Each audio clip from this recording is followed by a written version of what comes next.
Greetings. My name is Adrian Chuck, and welcome to my shop. I have been a member of the flight test community for a number of years now, but I've finally gotten around to building my first Master Series style plane.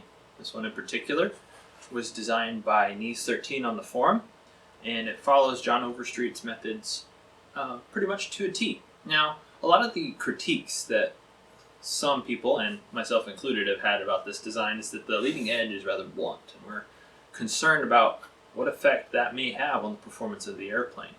Now, I've flown it. It flies all right. It's a little more floaty than I'd like, but it's still an enjoyable airplane to fly.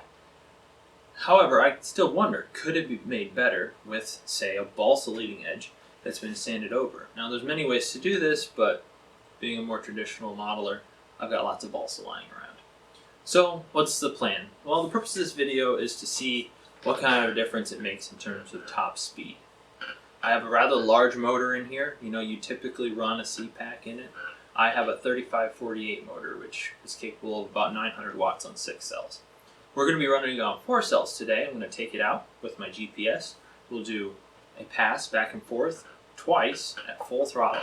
What we'll do is we'll average those 4 passes to get a maximum speed. Then we'll bring it back in here, we'll install the leading edge, we'll sand it nice and smooth, and do the test again and see what the results are. Now, I will say this is a very draggy airplane in general. This big nose is not very conducive to high speeds. However, I'm hoping that that isn't really going to have an effect, or maybe the effect of the leading edge being smooth will be a little bit more drastic because of this large front end. You know, a Spitfire would be a bit more of a streamlined airplane that we may be able to see some higher speeds from. But anyhow, I've always wondered this, and I wanted to share it with the community. So hopefully you might enjoy learning along with me. All right, we're going to do a real quick bit here on the setup. I've got in here, there's a GPS sensor. It's connected via the smart port to my receiver that's back here. My horse will display the maximum speed that the GPS reads, but it's also logging how fast the airplane is going every half a second. Welcome to the field in my backyard. We're going to go ahead and give this a shot. I'll only be at full throttle during takeoff and during our passes. That'll help us to identify when the speed runs are being done. There's very little wind. Most of it would be crosswind to where we're going.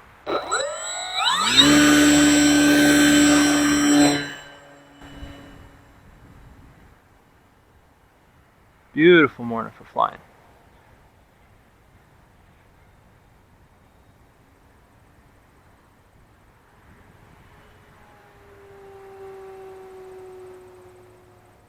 Pass 1.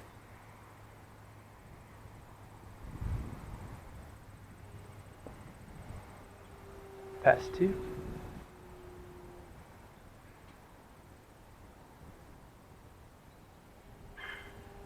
Pass 3.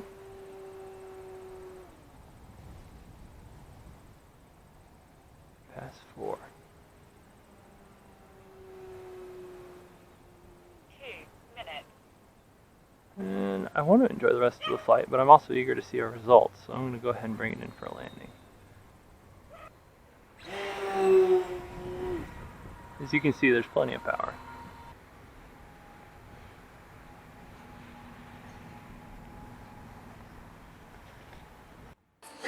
Okay, first wing's done. You can see I just took some balsa sheeting and I made strips out of it, put some Gorilla Glue on the leading edge and taped it down. It's already foaming out real nice. I'll pull those off before long and then we'll sand it down. The reason I use Gorilla Glue is it foams up and fills all the cracks, and you know, you could use hot glue. That dries a lot faster, but you know, I'm just a big fan of the white Gorilla Glue. So I'll do the same thing on this side. I'm not going to bore you with all the details. I just make sure there's nothing in the way of the wood. Lay down some Gorilla Glue, put some tape over it, and when it's done, we'll sand it up and see how it looks. Okay, the Gorilla Glue is cured, and I went ahead and did this leading edge. It's nothing that'll win a contest, but I shot to make the point about 2/3 of the way down from the top of the leading edge, because I thought that would be pretty good for how the profile of the airfoil is right now. So I'm going to do the other side. Basically, I just take a knife and I shave the balsa so that it's got the rough shape, and then I take my sanding block and then I sand it down so that it's got a nice curve to it.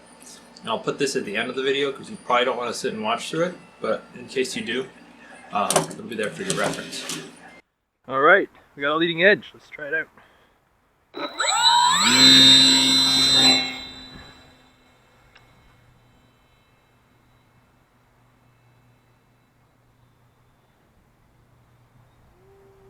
First pass.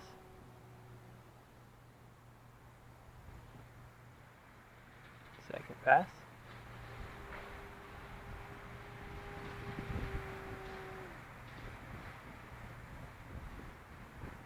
Third pass.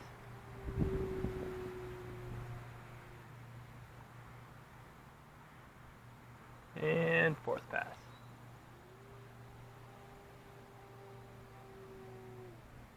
Alright, there's the data we need.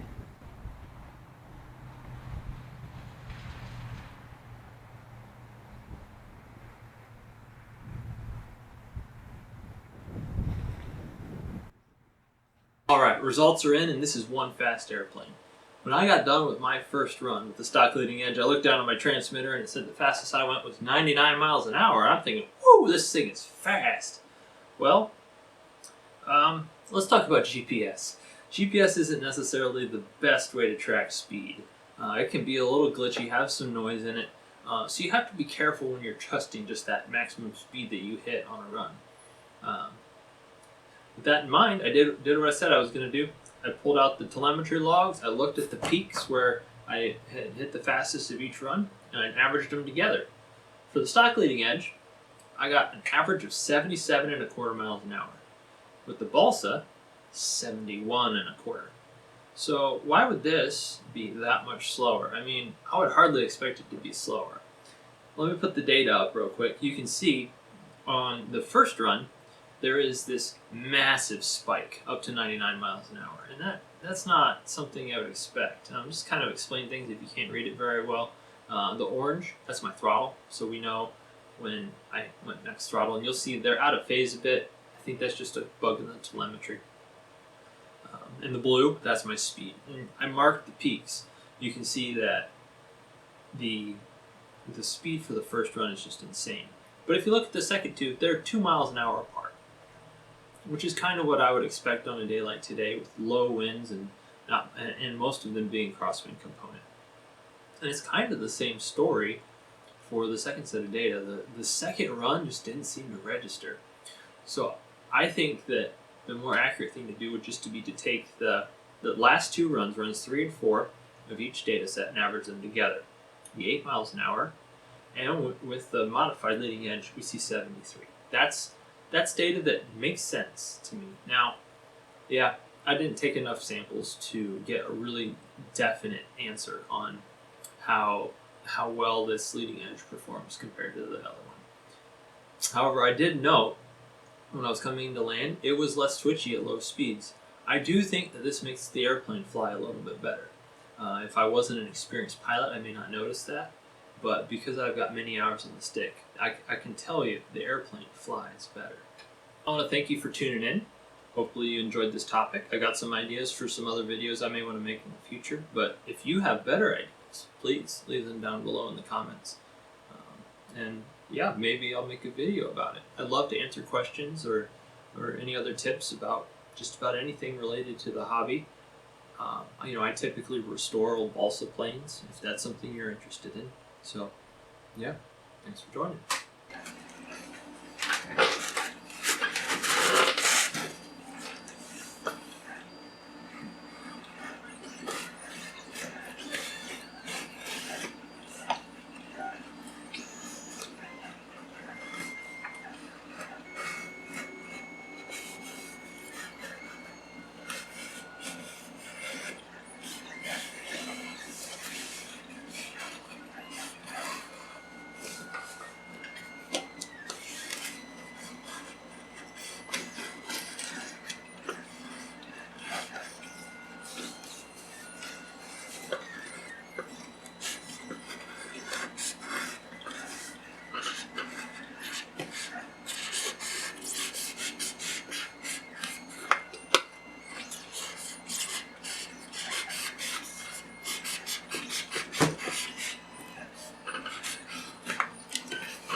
getting close here.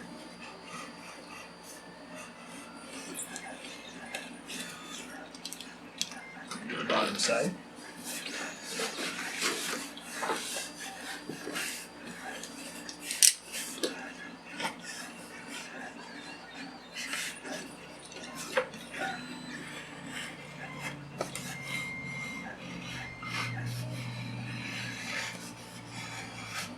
They say to never cut towards yourself, but sometimes it's just the easier way.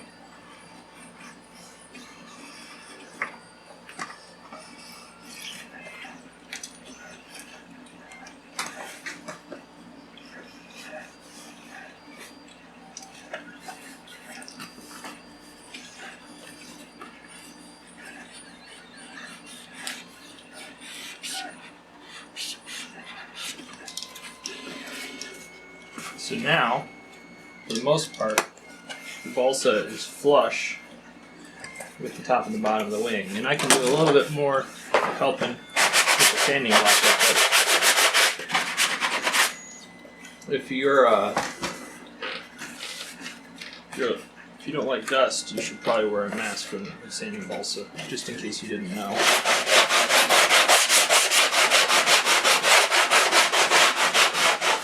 So if I sneeze, that's why.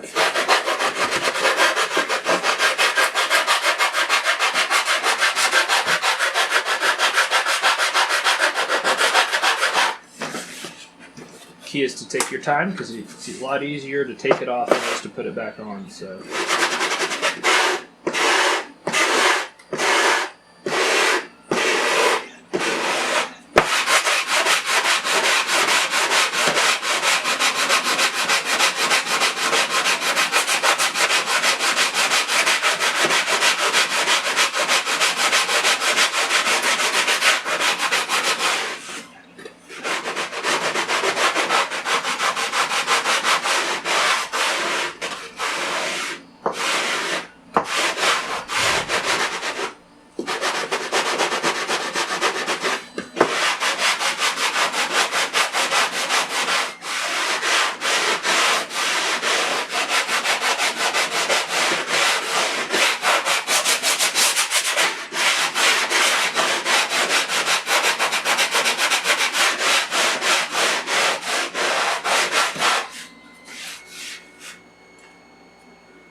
If you're not doing this in a workshop, and there's a woman in your life who typically cleans for you, first, consider yourself fortunate, and second, make sure you clean up for her.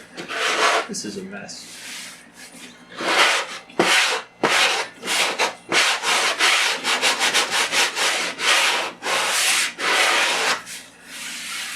Okay, I think I'm getting pretty close. I sight down it. It's a little round in the middle, so I want to go ahead and keep working on the top, but I'm happy with the bottom.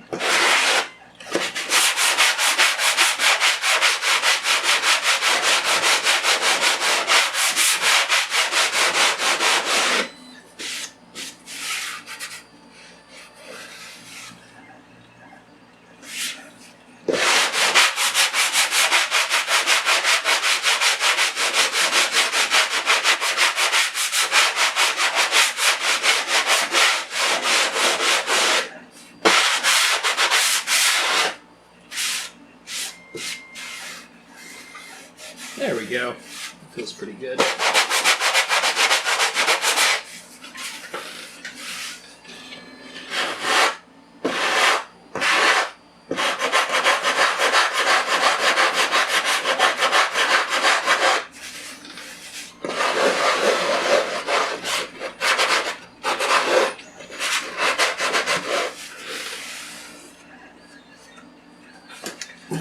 Now for this excess that I left here, it's a piece of cake. You just chop it off and sand it down.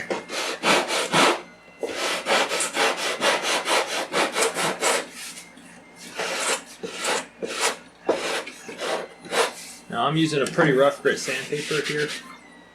What I'll do before we fly it, I'll just take some 220. I'll go over it. That'll help clean up the edge a little bit. But all in all, I'm pretty happy with how this looks. You can see here, I think I got under the paper, but that shouldn't be a big deal. It'll get painted over anyway. Alright, so now it has leading edges. Let's see if the speed